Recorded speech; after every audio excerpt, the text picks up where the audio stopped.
வணக்கம். இன்னைக்கு நம்ம ரொம்ப சுவாரஸ்யமான அதே சமயம் ஆழமான ஒரு விஷயத்த அலச போறோம்.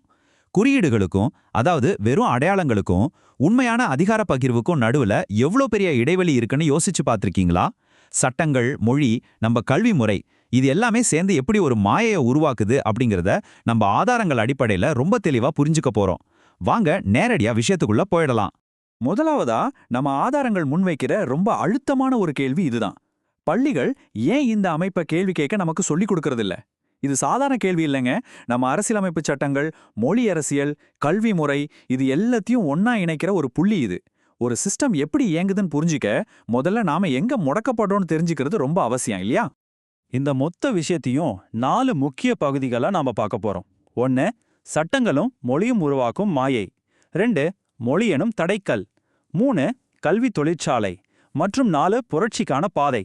மேலிருந்து கீழ் வரைக்கும் இது எப்படி வேலை செய்யுதுன்னு இப்ப பாப்போம். சரி, முதல் பகுதிக்குள்ள போகலாம்.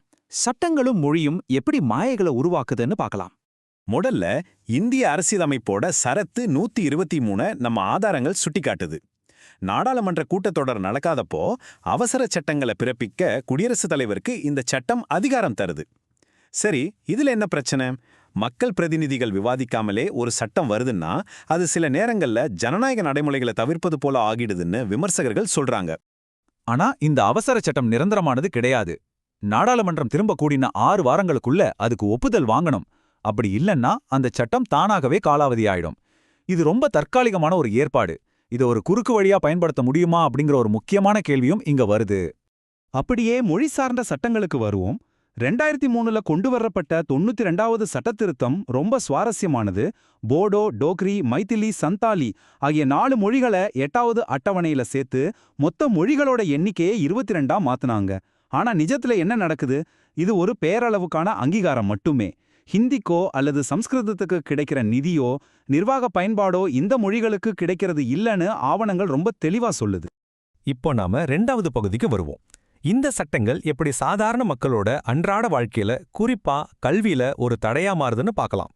நீங்க கவனிச்சிருக்கலாம், மத்திய அரசோட வெப்சைட்டுகள் பெரும்பாலும் இந்தியிலையும் ஆங்கிலத்திலும் தான் இருக்கும். இது ஏன்னு யோசிச்சிருக்கிறீங்களா? இதுக்கு பின்னாடி இருக்கிறது அதிகாரப்பூர்வ மொழிகள் சட்டம் 1963 மற்றும் அரசியலமைப்போட சரத்து 343. இது ரெண்டும் தான் இந்தி மற்றும் ஆங்கிலத்தை மத்திய அரசோட முதன்மை மொழிகளா நிறுவுது.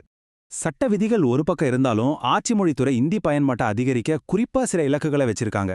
அது மட்டும் இல்லாம அட்டவணையில இருக்கிற 22 மொழிகளுக்கும் உடனுக்குடன் தகவல்களை மொழிபெயர்த்து தர போதுமான நிதியோ தொழில்நுட்பமோ இன்னும் முழுமையா இல்லைங்கிறதும் ஒரு முக்கியமான காரணம். இப்போ இது நம்மள ரொம்ப முக்கியமான ஒரு கல்வி சார்ந்த கேள்விக்கு கொண்டு போகுது.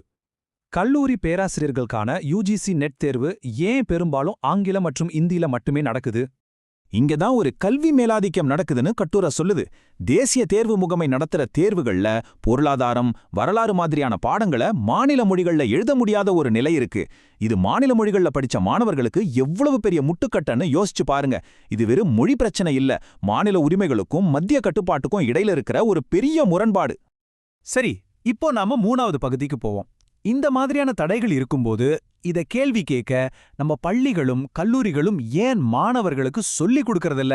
கல்வி நிலையங்கள் ஏன் வெறும் ஃபேக்டரி மாதிரி செயல்படுது? ஒரு உதாரணத்துக்கு சவிதா இன்ஜினியரிங் காலேஜ் மாதிரி தனியார் நிறுவனங்கள் எப்படி உலகளாவிய டைம்ஸ் ஹையர் எஜுகேஷன் ரேங்கிங்ல இடம் பிடிக்குதுன்னு இந்த ஆவணம் அலசுது. அந்த ரேங்கிங் எதை வச்சு தராங்க? ஸ்கோபஸ்ல வர்ற ரிசர்ச் பேப்பர்கள், காப்புரிமைகள், அப்புறம் இண்டஸ்ட்ரி மூலியமா வர்ற வருமானம். அவ்வளவுதான். இந்த இடத்துல ஒரு சூப்பரான ஒப்பீட்டை பார்க்கலாம். ரேங்கிங்ல ஃபர்ஸ்ட் வர்றதுக்கும் உண்மையான கல்விக்கும் நிறைய வித்தியாசம் இருக்கு. உலக அளவுல ரேங்கிங் வாங்குறது பூராவும் டேட்டா சம்பந்தப்பட்டது. ஆனா மாணவர்களுக்கு சமூக விழிப்புணர்வையோ, சுதந்திரமா சிந்திக்கிற திறனையோ, அநீதிய கேள்வி கேட்கிற துணிவையோ இந்த ரேங்கிங் சிஸ்டம் கத்துக் கொடுக்கறதில்ல. அப்போ கல்வி நிறுவனங்கள் ஏன் இந்த சிஸ்டத்தை எதிர்த்து கேள்வி கேட்கறதில்ல? ரொம்ப சிம்பிள், பயம்தான். அரசாங்கம் கொடுக்கிற சிலபஸை தாண்டி அவங்க போறதில்ல. மாணவர்களை வெறும் அதிக மார்க் வாங்குற மிஷின்களை தான் பார்க்கறாங்க. கேள்வி கேட்டா அது ஒழுக்கமின்மையா பார்க்கப்படுது. இதையெல்லாம் மீறி செயல்பட்டா தங்களோட அங்கீகாரம் கேன்சல் ஆயிடுமோங்கிற பயத்திலேயே இந்த நிறுவனங்கள் இயங்குது. இப்ப நாம கடைசி பகுதிக்கு வந்துட்டோம். இவ்வளவு சிக்கலான இந்த அமைப்பிலிருந்து எப்படி வெளியே வர்றது? இதுக்கு தீர்வா 2 மாபெரும் சமூக சீர்திருத்தவாதிகளோட வழிகாட்டுதல்களை நம்ம ஆதாரங்கள் முன்வைக்குது. இந்த மேற்கோளை கவனிங்க. கொள்கைகளை புரிஞ்சுக்காம தலைவர்களை சிலையாக்குறது அவங்களோட போராட்டத்தை கொச்சப்படுத்துறதுக்கு சமம். தலைவர்களுக்கு பூமாலை போடுறது வெறும் சடங்கு தான், அதனால எந்த பிரயோஜனமும் இல்லைன்னு கட்டுரை ரொம்ப ஸ்ட்ராங்கா பதிவு செய்து. அதாவது அடையாளங்களுக்கும் நிஜத்துக்கும் உள்ள வித்தியாசம் இதுதான். குறியீடுகளால எந்த மாற்றமும் வராது. தலைவர்களுக்கு நாம செய்யற உண்மையான மரியாதை என்னன்னா அவங்க சிந்தனைகளை உள்வாங்கிறது, சட்டங்களை தெரிஞ்சுக்கிறது, அநீதியை பார்த்தா தைரியமா கேள்வி கேட்கிறது.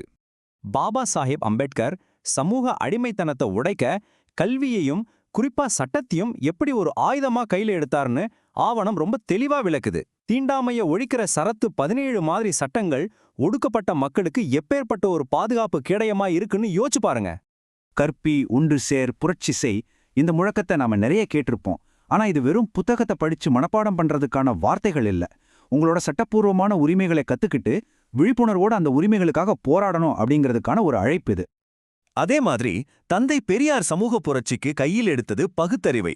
மூட நம்பிக்கைகளையும் கண்மூடித்தனமான பழக்க வழக்கங்களையும் கேள்வி கேட்டு மனசுல இருக்கிற அடிமைத்தனத்தை ஒழிக்க சொன்னார். எந்த விஷயமா இருந்தாலும் உன்னோட அறிவுக்கு சரின்னு பட்டா மட்டும் ஏத்துக்கோ அப்படிங்கிறது தான் அந்த புரட்சியோட அடிப்படை. சரி, இதிலிருந்து நம்ம ஆதாரங்கள் சொல்ல வர்ற இறுதிச் செய்தி என்ன? இந்த அடிமைப்படுத்துற கல்வி முறையிலிருந்து நாம வெளியே வரணும்னா கண்டிப்பா நாம நம்ம உரிமைகளை கத்துக்கணும். பகுத்தறிவை பயன்படுத்தி இந்த சிஸ்டத்தில் இருக்கிற முரண்பாடுகளை கேள்வி கேட்கணும். வெறும் அடையாளங்களை மட்டும் வச்சுக்கிட்டு ஏமாறக்கூடாது. இந்த ஒரு அழுத்தமான கேள்வியோட இதை நாம நிறைவு செய்யலாம். நீங்க வெறும் விதிகளை பின்பற்ற ஆளா, இல்ல அத பகுத்தறிஞ்சு கேள்வி கேட்கிற ஆளா? உண்மையான முன்னேற்றம் வேணும்னா நாம இந்த கடினமான கேள்விகளை கேட்டுதான் ஆகணும். கொஞ்சம் யோசிச்சு பாருங்க. இந்த தகவல் உங்களுக்கு ரொம்பவே பயனுள்ளதா இருந்திருக்கும் நம்புறேன். உங்களோட சிந்தனைக்கு ஒரு தீனி போட்ட திருப்தியோட விடைபெறுகிறேன்.